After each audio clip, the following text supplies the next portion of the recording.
"We're doubling the rent, but only for you," my mother said, like it was just a budgeting update. My brother, who paid nothing, got to stay. I was the one who made that empty apartment livable, furnished it, stocked it, kept it running. But now I was being priced out of the very place I built. I didn't argue, didn't cry. I just set down my fork, and 3 days later, the apartment they thought they owned looked exactly like it did the day they bought it empty. At 28, I was finally starting to feel like my life wasn't just a checklist I was barely keeping up with. After working full-time at a marketing agency for a few years, nothing fancy but stable, I was ready to get my own place. For too long, I'd been in a cramped apartment in a sketchy neighborhood with 2 roommates who couldn't clean a dish to save their lives. I'd saved for months, imagining peace and quiet, space that was mine. Then came the call from my mom, Bonnie. "Honey," she said, always gentle when she was leading up to something, "your dad and I just bought a new apartment downtown." "Oh," I said, caught off guard. "Congrats, I guess." "It's just sitting there right now," she added quickly. "And since you've been looking for a new place, why not move in?" I paused. "Seriously, it's close to your office, right?" 10-minute walk, she pressed. "We trust you to take care of it." That line. "We trust you" always hit me right in the chest. I was the eldest, the planner, the one who didn't drop out of college or bail on rent. That was my younger brother Dylan's legacy. Dylan was 5 years younger and had a list of almosts longer than a CVS receipt. Almost finished a course, almost launched a clothing brand, almost got a full-time job. He still floated in and out of our parents' home like it had a revolving door. Meanwhile, I was over here budgeting groceries and filing taxes on time. So, yeah, I said yes. The apartment was empty, but it had bones. Great ones. High ceilings, huge windows, a kitchen I could actually cook in. No furniture, no microwave, not even blinds, but to me it was a blank canvas. And I got to work. First came the essentials: mattress, bed frame, a desk for WFH days, then a cozy couch, a dining table I could host friends at. I added rugs, art plants, some real, some fake. Every purchase came from my pocket, every detail done with care. The kitchen was fully stocked. The bathroom had matching towels. I even put up floating shelves and hung blackout curtains for those brutal sunrise mornings. Every time my parents visited, they'd look around with surprised admiration. "This looks like a real home now," Mom said one day. My dad, Graham, even chuckled. "You've got the touch, kiddo." And I felt proud. For once, I wasn't just the reliable one. I was the builder, the architect of my own peace. For 5 blissful months, I lived alone. I worked, cooked, stretched out on my couch with tea in hand and breathed. Then came the storm. It arrived softly, like betrayal always does, with another phone call from Bonnie. She asked how I was doing, if the place still felt good, if I needed anything. Then casually she said, "Your brother's gonna be moving in soon." I remember freezing in the hallway, moving in where I asked. The apartment, she said, like it was the most obvious thing in the world. Just for a little while. He's been having a tough time again. My voice caught. "Wait, you're serious?" "Well," she said, brushing it off, "you've got space, right? You're barely even there during the day." Which was wrong. I worked from home at least 3 days a week. I lived there, fully. That place wasn't just 4 walls. It was my sanctuary. But I didn't argue. Not because I agreed, because I was too stunned to process it. The next day, Dylan showed up. No call, no warning. Just buzzed up with 2 suitcases, a gaming chair, and a frozen pizza. "Yo, Mom and Dad said I could crash here. That cool." He dumped his things in the guest room and plopped on the couch like he'd just gotten the keys to a dorm room. And that was the beginning of the end. The first morning after Dylan moved in, I stepped out of my room and instantly felt the shift. The hallway, once clear and minimal, was littered with his stuffed shoes, an extension cord, a hoodie he must have tossed like it was disposable. The bathroom, a crime scene. Toothpaste caked in the sink. Hair in the drain, his towel slung over the door like a flag-marking territory. The kitchen. Crumbs everywhere. Snack wrappers left open, an energy drink half consumed and abandoned like modern art. He'd been here less than 24 hours and already my home felt like a frat house. By that evening, things escalated. He had dragged his entire gaming setup, PC tower, 2 curved monitors, LED strips, a plastic folding table into the living room. My living room. My couch had been pushed off-center to make room. My coffee table was now shoved against the wall. I stood in the doorway, stunned. "Hey," I said, trying to sound calm. "You planning to keep all this out here?" He didn't even turn around. "Yeah, my room doesn't have enough outlets, plus the Wi-Fi hits better out here." I blinked. "So you're just setting up here?" He shrugged. "Yeah." "Chill, it's temporary." Temporary, that word. It haunted me. I tried to work the next morning. Meetings, calls, deadlines. Dylan was in the living room yelling at teammates in some battle royale game. At one point, my manager muted himself mid-Zoom to laugh and say, "Is that Call of Duty in the background?" That night I brought it up. "Hey, I've got meetings during the day. Can you keep it down or at least wear headphones?" Sure, he said, waving it off. He never wore the headphones. Days passed like that. More mess, more noise. Dishes piling up in the sink, groceries disappearing, milk used up and shoved back in the fridge, half empty, no cap. One afternoon I found a spoon just sitting on the couch cushion. Not under it. On it. I felt like I was watching my life decay in slow motion. The final straw came on a Friday. I walked in after grabbing groceries to find Dylan and 3 of his friends camped in the living room. Gaming, yelling. One was eating straight from a pot. Another had his shoes off, feet up on my coffee table. Takeout containers everywhere. My rug stained. Sink overflowing. I didn't even speak. I dropped the groceries on the counter, grabbed my bag, and left. I walked until my legs hurt. Just needed distance. Sanity.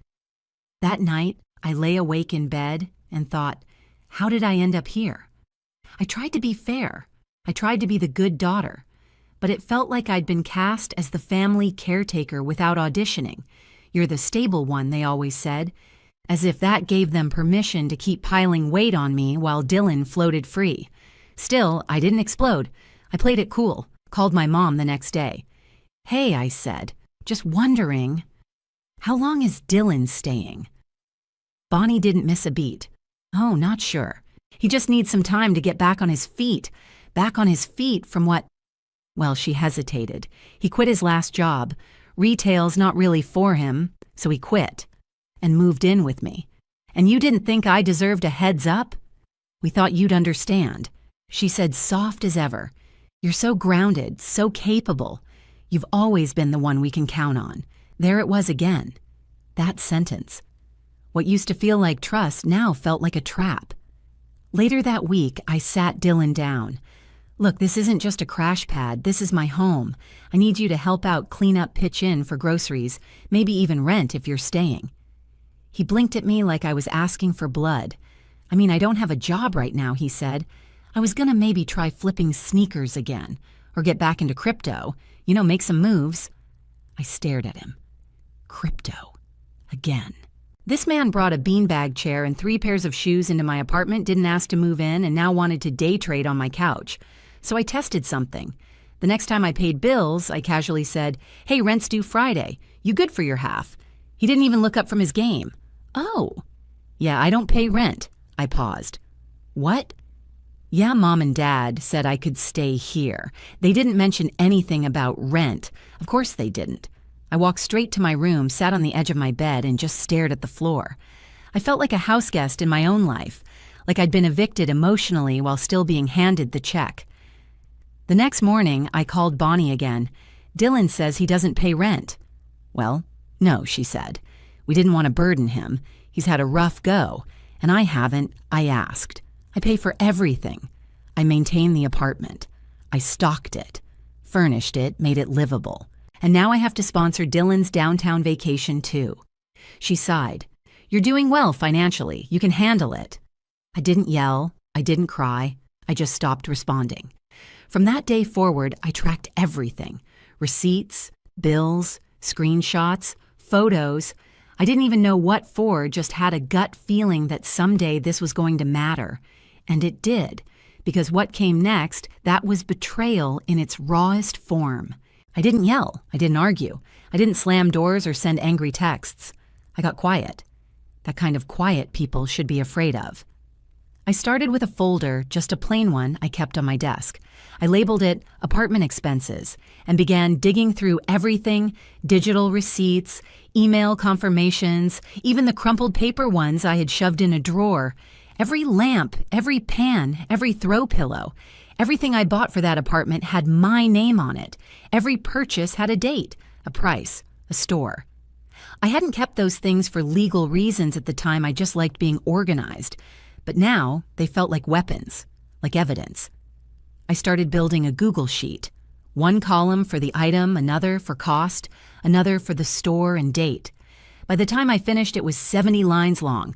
Then I took photos, wide shots of every room, close-ups of furniture, little details, the lamp in the corner, the silverware drawer, the bath mat I bought on sale, but still matched the curtain.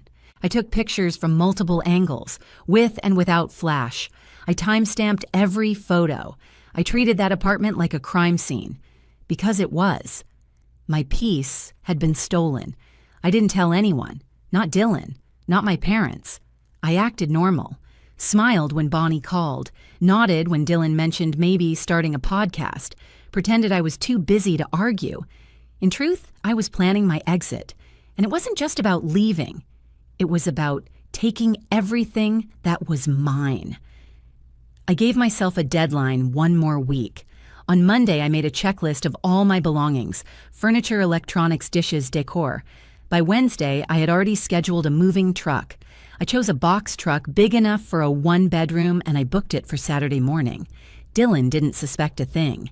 He was too busy yelling at his game or asking me to grab more oat milk. His version of life was lounging on my couch, scrolling TikTok and thinking of ways to monetize his personality. Meanwhile, I was packing in silence. Every night after work, I'd box up one corner of the apartment. The guest linens, my bookshelf, the spare mugs. I did it in stages, never enough to raise suspicion. By Friday, everything that was mine was packed, labeled, and ready by the door. Friday night, I sat alone in the apartment for the last time as it was. The shelves were empty, the art taken down. The only thing left out was the couch and my mattress, which I'd handle in the morning. It looked hollow already. I made myself a cup of tea, sat on that couch, and stared at the glow of the city outside the window. That space had been my sanctuary once, but now it felt like someone else's dream, a place where I was tolerated, not respected, a tool, not a tenant, and I was done being the tool. Saturday, 9:00 a.m. The moving truck pulled into the loading zone. Dylan was still asleep. I buzzed the movers up and we got to work. First came the couch, then the rugs, the side tables, the floor lamp. We moved fast. I had everything organized with Post-its. What was mine went. What wasn't mine, which was mostly Dylan's beanbag and gaming chair, stayed. About an hour in, he finally emerged from the guest room, hair sticking up, pajama pants twisted. He rubbed his eyes and looked around like a bomb had gone off. Wait. What's going on? I didn't stop rolling up the rug. I'm moving. He blinked. Moving where out? He stepped further into the room. You're like, taking all this? Yep. He looked around at the half-empty space, eyes darting like he was trying to find an anchor. You're seriously taking the couch. It's mine. I bought it. I have the receipt if you'd like a copy. You're taking the dining table too. I nodded. The plates. The coffee machine. I turned toward him. What did you bring here, Dylan? A gaming chair and frozen pizza. That's it. He looked genuinely lost. Then finally the panic settled in. I'm calling Mom. Go ahead. I kept moving, packing the last of the bins, loading the TV into its box, bagging up the bath towels. My phone started buzzing 2 minutes later. Bonnie. I didn't answer. Then Graham. Then Bonnie again. Then came the texts. Lewis. What's happening? You can't take everything. This isn't right. You're being dramatic. I ignored them all. At noon, the truck was loaded. I stood in the doorway one last time, looking at the hollow apartment I had once filled with warmth. Now it looked like a showroom after a clearance sale. Empty walls, scuffed floors where the rug used to be. Dylan stood in the middle of it, all arms folded. You're screwing me over, he said. I stared at him dead calm. Then pay rent, buy furniture, grow up, and I left. 1 hour later, after dropping everything in storage, my phone buzzed again. This time it was an email from a law firm. My parents were suing me. $14,000 for damaged property, theft of furnishings, and compromising the unit's functionality. They were serious. They didn't just betray me, they declared war, and they had no idea I'd already won. The email had that signature lawyer tone, formal, polite, threatening. It said I had unlawfully removed essential property, had compromised the apartment's intended function, and owed $14,000 in damages. I read it 3 times. Then I laughed, not because it was funny, but because it was insane. My parents, my own family, were suing me for taking what was mine. So I did the only thing I could. I forwarded everything to my lawyer, Hannah. She'd helped a friend of mine through a rough divorce. Smart, calm, a little scary in the best way. I called her that afternoon, explained everything. She didn't even blink. Send me the receipts, the photos, and the text, she said. We'll file a counterclaim for court costs and damages. And just like that, I had backup. Meanwhile, my phone didn't stop buzzing. Bonnie left me 5 voicemails in a row, her voice cracking, half pleading, half scolding. Louis, how could you do this? This is not how family works. You've left your brother with nothing. Then came Graham, more direct, more controlled. You're overreacting. This isn't a legal matter, it's a family one. You're costing us money we don't have. You need to call off your lawyer. And Dylan. He sent a paragraph-long text that started with bro, seriously, and ended with, you nuked the family over some furniture. I didn't reply, because this wasn't about a couch. It was about how I had been treated for years. I was always the fallback, the safe one, the daughter they leaned on when things fell apart. They praised my stability while quietly loading me with the emotional and financial baggage no one else would carry. I had stayed silent for years, cleaned up Dylan's messes, bit my tongue during family dinners when he got away with everything, but not anymore. Now I was defending myself with documents, photos, bank statements, timestamps, and a lawyer who knew exactly what to do. Hannah built our response within days. We weren't just defending, we were going after court fees and damages. I had every receipt, every message, even the text where Graham had written, "We're lucky you made the apartment livable. We didn't do a thing." That went straight into our folder. Meanwhile, I moved into a short-term rental, just a quiet place outside the city while everything settled. No furniture drama, no yelling gamers, no late-night microwave burrito explosions. Peace. Every morning I woke up without hearing someone shouting at a screen felt like a victory, but the silence from my parents, that was louder than anything Dylan had ever screamed, until it broke. A week before the court date, Bonnie called again. I answered. Her voice was soft, controlled, but cracked in the corners. "Sweetheart," she said, "we didn't mean for this to go so far." I didn't respond. She continued, "We're just trying to help Dylan. He's struggling. We didn't realize how much all of this meant to you. You didn't realize I said, even after I asked for help, even after I begged you to be fair." She sighed. "You didn't have to be so dramatic. We're family." I let that sit in the air. "I didn't want this," I said, "but I'm not your doormat and I'm not your backup plan." Then I hung up. The next message came in the form of an email, a carefully crafted one, no doubt written with the help of their lawyer. "We regret the escalation. We were only trying to provide temporary support for Dylan. We never intended to hurt you or cause division. Too little, way too late. Intent doesn't erase impact. You don't get to rewrite the story just because the ending didn't suit you." I didn't respond. The night before court, Hannah and I met to finalize the documents. We had everything tabbed, labeled, printed, and scanned. Over 50 receipts, before and after photos, screenshots of text messages, my spreadsheet showing every dollar spent from the $1 $100 sofa to the $12 spatula. She smiled when she reviewed it. "They're going to try to play the sympathy card," she said. "Don't react. Let the paperwork do the talking."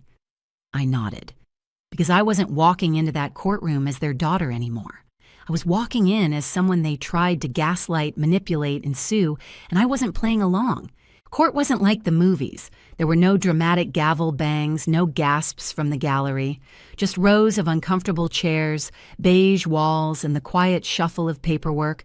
But still, every step I took into that room felt heavier than the last. My parents were already seated at their table when I walked in. Bonnie looked pale, but composed hands folded like she was preparing for a parent-teacher conference. Graham avoided my eyes entirely, pretending to read through his notes like he hadn't sued his daughter over her own belongings. And Dylan, he wasn't there. Of course he wasn't. This wasn't his fight. He never lifted a finger to earn anything in that apartment, only ever expected it. Just like always. Their lawyer, a man named Richard Davis, slick suit, overly rehearsed smile, stood up first. He went straight into it, talking about expectation of shared furnishings, the spirit of family cooperation, and the assumption of permanence. He even showed a printed photo of the apartment when it was still furnished. As you can see, Your Honor, the unit was intended to be livable, not gutted. Then Hannah stood. She didn't rush, didn't raise her voice. She just calmly opened our binder, slid the tabs across to the judge, and said, "We have over 50 receipts, all in my client's name. We have time-stamped photos of the apartment on the day she moved in, completely empty. We have bank statements.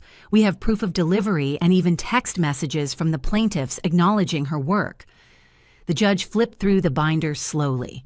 He nodded, asked one question. "Do you have documentation that the plaintiffs purchased any of these furnishings?" Their lawyer hesitated. "We don't have receipts," he said finally, "but we argue there was an implied gift." Hannah leaned forward just slightly. "If placing a couch in an apartment you're paying to live in counts as an irrevocable gift, Your Honor, then I suggest we all stop letting friends borrow chairs." The judge actually laughed, and I knew in that exact moment that it was over. 5 more minutes of polite formality and the verdict came. Case dismissed. Their claim had no merit. But then our counterclaim. Hannah presented a spreadsheet, every dollar I had spent, every moving expense, my storage rental, the short-term lease I had to scramble for when I left, even screenshots of texts where my parents acknowledged the apartment's condition before I moved in and praised what I'd done after. The judge took one look at it all and said, "This documentation is thorough and persuasive. I'm awarding the defendant $8,400 in court costs and damages." Just like that. Bonnie's face fell like someone pulled the strings holding her smile together. Graham closed his eyes like he could wish it away. There was no scene, no breakdown, just silence. They didn't even look at me as I walked out of that courtroom, but outside, standing by my car, I got a text from Dylan. You couldn't just talk to them. Had to blow everything up. I blocked the number. 3 hours later, Bonnie called. I answered. Her voice was small, trembling, still clinging to that sugary sweetness she always used when trying to stay the good mom.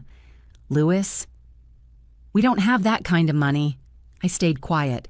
"We just thought you could have handled this with a conversation. It didn't have to be court."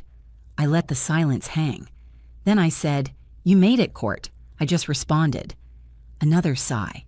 "You didn't have to take it that far." "I didn't take it far," I said. "You did, and I documented it." Then I hung up. Later that night, they emailed me again. We didn't realize how serious this was. We were trying to help Dylan. We didn't mean to hurt you, but intentions don't erase the damage. And for once, I didn't let the guilt in. I didn't reread the message. I didn't cry. I just made dinner, sat in my rental, peaceful, alone, free. A week passed, then 2. Radio silence. I thought maybe that was it, but it wasn't. The silence shattered when I got a call from the building manager of the apartment. His voice was dry, skeptical. "Hey, just letting you know, your brother's been asking if we provide furniture now." I almost choked. Apparently, after I left and took everything my parents assumed they could just hand Dylan the apartment as is. But when he realized I wasn't bluffing, that the place was truly empty, he panicked. He'd been sleeping on a yoga mat for 2 nights. His gaming chair didn't recline. His monitor was propped on 2 cardboard boxes. He texted my parents constantly. "This place sucks. Why didn't you replace anything? Do I seriously have to buy my own silverware? Yes, Dylan, yes, you do. Word got around through a cousin that my parents were trying to sell the unit. They'd spent thousands in legal fees. They couldn't afford to refurnish it. And the unit looked barren, like someone had moved out mid-breakup and never looked back. It sat on the market for weeks. Potential buyers walked into a space with scuffed floors, bare walls, and zero charm. One even reported seeing a pizza box in the fridge during the tour. Their little family investment dream turned into a money pit. Eventually, they sold the unit way below asking. After closing costs, taxes, and the money they had to pay me, they barely walked away with anything. Definitely not the big win they expected. As for Dylan, he moved back in with them. And that resentment. Oh, it festered. He blamed me for everything. For ruining his chance at stability. For making things harder for everyone. For not just leaving the furniture. A few weeks after the sale, he texted me from a new number. You could have just been chill. You made it worse for all of us. They're struggling now, and it's your fault. I didn't reply, because deep down, he knew exactly what he did, and I knew exactly what I had protected. Me. With the apartment sold and Dylan boomeranged back into our parents' house, the drama mostly faded into silence. I thought I'd feel vindicated, like there'd be some victorious drum roll in my chest, but the truth I just felt calm. Like walking out of a storm barefoot and blinking into sunlight. I had my money, my receipts, my boundaries intact, but most importantly, I had peace. For the first time in years, no one was asking me to carry a weight they refused to acknowledge. I used part of the court award to put a down payment on a modest one-bedroom condo outside the city. Nothing flashy, just clean, quiet, and finally mine. Every piece of furniture I unpacked, I did with purpose. My sofa, my art, my lamp. I made a small home office, lined the windows with sheer white curtains, got a sturdy kitchen table, and for the first time in a long time, a sense of permanence. I didn't invite anyone to the housewarming. No parents, no Dylan, no cousins trying to mediate. Just a couple of close friends, some takeout, and a bottle of wine. It wasn't a party. It was a ceremony, a quiet little ritual of ownership and peace. This was my line in the sand. A week later, I got a message from Graham. Simple, short. We made mistakes. You're still our daughter. And I remember staring at it for a long time. Still our daughter, as if that alone granted them a pass, as if biology canceled out betrayal. But that's the thing about family. It's not just DNA, it's behavior. It's who shows up and who steps on you when they're climbing toward their own version of comfort. They wanted me to be the stable one, forever. The one who handled it. The one who made things easy, quiet, cheap. They gambled on me staying passive, staying helpful, staying loyal even when loyalty became a prison. And they lost. What I took from that apartment wasn't furniture. It was proof. Proof that I mattered. That I wasn't a side character in someone else's drama. I wasn't Dylan's babysitter or my parents' discount tenant or the silent facilitator of other people's comfort. I was and am my own damn person. They tried to treat me like a resource, and I reminded them I'm a person with limits. And the best part, I didn't scream. I didn't fight. I didn't lose my cool. I just documented everything, stood my ground, and let the truth do the heavy lifting. Let them sit in their silence. Let Dylan learn what rent costs. Let the echo of an empty apartment remind them of the daughter they pushed out, then tried to punish for leaving. Now I work in my own space. I brew my own coffee in the morning without having to ask.